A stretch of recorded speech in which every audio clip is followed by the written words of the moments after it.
Aim right, achieve big at KR Mangalam University. क्या UP में खाद की किल्लत हो गई है? क्या किसानों को उनके हिस्से का खाद मिल नहीं पा रहा है? सरकार का दावा है कि प्रदेश में खाद की कोई कमी नहीं।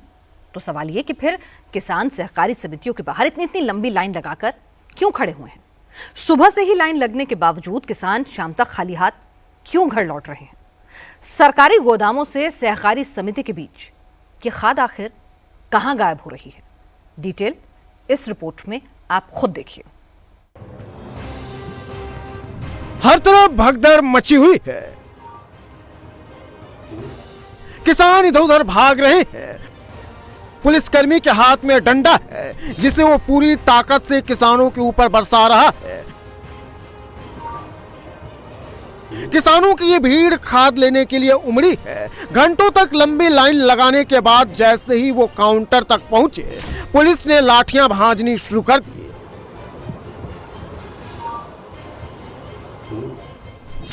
तस्वीरें सीतापुर के सिरौली चौराहे की है। यहाँ 1 महीने से क्षेत्र में यूरिया की कमी बनी हुई है। निजी दुकानों पर खाद की कीमतें अधिक होने की वजह से किसान सहकारी समिति की ओर रुख कर रहे हैं। भीड़ को नियंत्रित करने के लिए पुलिस बल को तैनात किया गया है। पुलिस ने व्यवस्था बनाए रखने के लिए किसानों को टोकन दिए और लाइन में खड़े होने का इंतजाम भी किया। लेकिन उम्मीद से ज्यादा किसानों के आ जाने से भगदड़ मच गई और पुलिस के लाठीचार्ज के बाद हालात और खराब हो गए। किसान खाद पाने के लिए सूरज उगने से पहले ही लाइन में लग जा रहे हैं, जिसमें पुरुष के साथ महिलाएं भी शामिल हैं। लेकिन जब तक उनका नंबर आता है तो पता चलता है कि खाद खत्म हो गई। सीतापुर, हरदोई, बांदा और अयोध्या की तस्वीरों को देखिए और अंदाजा लगाइए कि खाद हासिल करने के लिए किसानों को कितनी मशक्कत करनी पड़ रही है। सर खाद हम 4 साढ़े 4 बजे से यहाँ लगे। अब आओ इनका पकड़ाया जाता अपने लोगों को वहाँ पे खाद के लिए 4 बजे रात से लगे। आओ सर।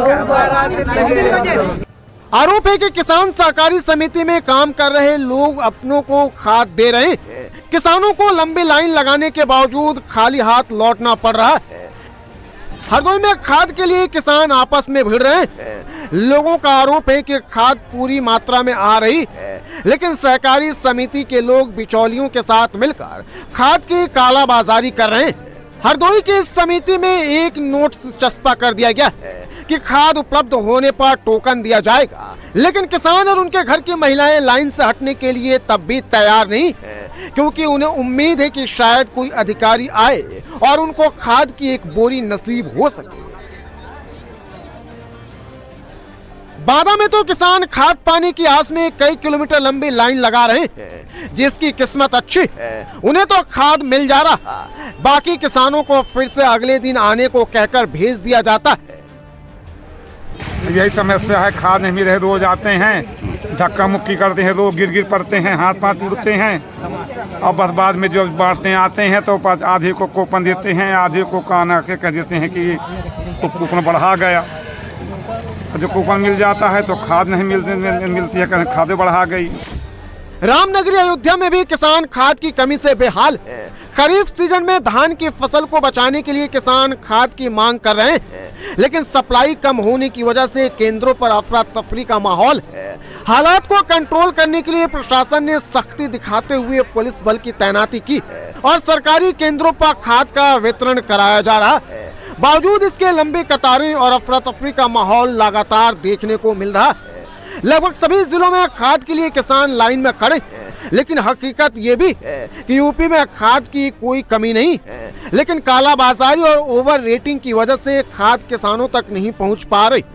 सरकार का दावा है कि यूपी में कुल 6.04 lakh metric ton urea, 3.93 lakh metric ton DAP और 3.02 लाख मीट्रिक टन एनपीके की मौजूदगी है। किसानों को हो रही दिक्कत को देखते हुए सरकार भी एक्शन में आ गई है। जिला प्रशासन को निर्देश है कि जहां भी खाद मनमानी ढंग से बेची जा रही है वहां सख्त कार्रवाई हो और कालाबाजारी करने वालों को जेल भेजा जाए।